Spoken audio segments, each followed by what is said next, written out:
Extension नहीं लूंगा, retire हो जाऊंगा। आर्मी चीफ कब रिटायर हो रहे हैं, खुद बता दिया।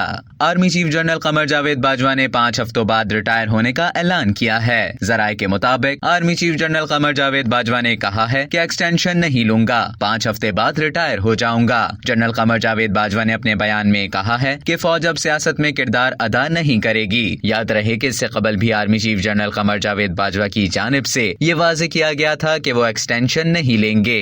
अब तक के लिए इतना ही। मजीद खबरों और न्यूज अपडेट्स के लिए डेली जंग के YouTube चैनल को सब्सक्राइब करें और Facebook के पेज को लाइक करना ना भूलें।